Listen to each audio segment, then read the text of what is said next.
இட்லி, தோசை, சப்பாத்தி, சாதம் எல்லாத்துக்கும் ஒரு பொருத்தமான தக்காளி தொக்கு எப்படி செய்யலாம் அப்படின்னு வாங்க இப்போ வீடியோக்குள்ளே போய் பார்க்கலாம்.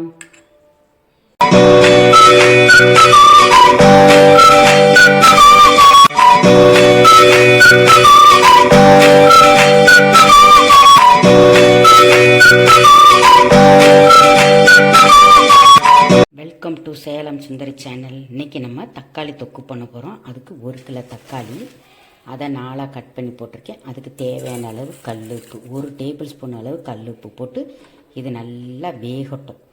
வெந்து இந்த தண்ணி கொஞ்சம் வற்றி வரட்டும். நல்லா வெந்துட்டுருக்கு. இப்போ இப்படி நல்லா வெந்துட்டுருக்கு இல்லைங்களா, அதில் விருப்பப்பட்டால் இந்த தோலெல்லாம் இப்படி மெதுவாக இப்படி உரிச்சிங்கன்னா வந்துடும். தோலை மாத்திரம் எடுத்துடலாம். பாருங்கள், இந்த மாதிரி. இப்போ அதே மாதிரி ஒரு எலுமிச்சம்பழம் சைஸில் புளியை கரைச்சி வச்சுருக்கேன். புளியை அப்படியே ஊற்றிடுங்க. இதுலேயே பச்சை வாடை போக இது நல்லா கொதிக்கட்டும். இதுதாங்க தக்காளியில் நல்லா குழஞ்சி வெந்துருச்சு பாருங்கள். அவ்வளோதான். இப்போ அதில் உள்ள தோலெல்லாம் நான் எடுத்துட்டேன். உங்களுக்கு தோலோடு இருக்கட்டும் அப்படின்னாலும் ஒன்றும் பிரச்சனை இல்லை. இப்போ இது வேறு பாத்திரத்தில் மாற்றிட்டு இதை நம்ம தாளிச்சிடலாம். 100 மில்லி நல்லெண்ணெய் ஊற்றிருங்க. ஒரு டீஸ்பூன் கடுகு போட்டுக்கோங்க. ஒரு எண்ணுக்கு கருவேப்பிலை நல்லா பொரிஞ்சிடணும். கருவேப்பிலை எண்ணெயிலேயே தீயை சிம்மில் வச்சுட்டு நல்லா 1 டீஸ்பூன் மிளகாய்த்தூள் போடுங்க. வெந்தயத்தூள் அதே மாதிரி ஒரு 1/2 டீஸ்பூன், பெருங்காயத்தூள் நல்லா 1 டீஸ்பூன் போட்டுக்கோங்க. நல்லா போடுங்க. ஒன்றும் பண்ணால் நல்ல டேஸ்ட்டு தான், நல்லாயிருக்கும். இந்த வெந்த தக்காளி எடுத்து போட்டுருங்க. தீயை குறைச்சி வச்சுருங்க. நல்லா 1 டீஸ்பூன் வெல்லம் போட்டுருங்க. வெல்லம் போட்டு நல்லா தீயை சிம்மில் வச்சுருங்க. நம்ம ஊற்றின எண்ணெயெல்லாம் பிரிஞ்சு வெளியில் வரணும். அது வரையும் சிம்மில் வச்சுருங்க. மூடியெல்லாம் போட வேணாம்.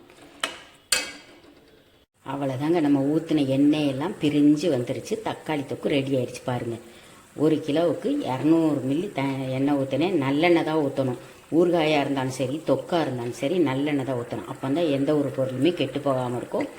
மூடி வைக்காமல் எதையுமே செஞ்சு பாருங்கள். அதாவது இந்த மாதிரி கெட்டு போகாத ஊறுகாய் தொக்கெல்லாம் ஏன்னா மூடி வச்சிங்கன்னு சொன்னால் அதுக்குள்ளே தெளித்து தண்ணியெல்லாம் உள்ளே விழுந்து கெட்டு போயிடும்.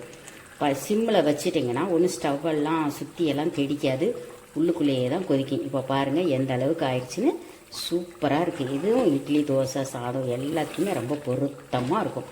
இப்போ இதை இப்படியே இந்த வானலில் வச்சுருங்க. நல்லா ஆறுனதுக்கப்புறம் ஒரு பாட்டில்லையே எடுத்து போட்டு வச்சுக்கோங்க. டக்குன்னு ஒரு அவசரத்துக்கு லஞ்சுக்கு உடனே என்னடா செய்கிறதுன்னு யோசிக்க வேணாம். டக்குன்னு இதை போட்டு கொஞ்சம் சாப்பாடு போட்டு கிளறி எடுத்துகிட்டு போயிடலாம். இட்லிக்கு சொட்டுக்கலாம், சப்பாத்திக்கு சொட்டுக்கலாம். எல்லாத்துக்கும் சூப்பரான ஒரு தக்காளி தொக்கு ரெடி ஆயிடுச்சு. நம்ம சேனலில் புதுசாக பார்க்குறவங்க சப்ஸ்கிரைப் பண்ணி வச்சுக்கோங்க. பக்கத்தில் ஒரு பெல் பட்டன் இருக்கும், அதையும் கிளிக் பண்ணி வச்சுக்கோங்க. பிடிச்சிருந்துச்சின்னா ஃப்ரெண்ட்ஸ்க்கெல்லாம் ஷேர் பண்ணிவிட்டு அப்படியே ஒரு லைக் போடுங்க. தேங்க்யூ.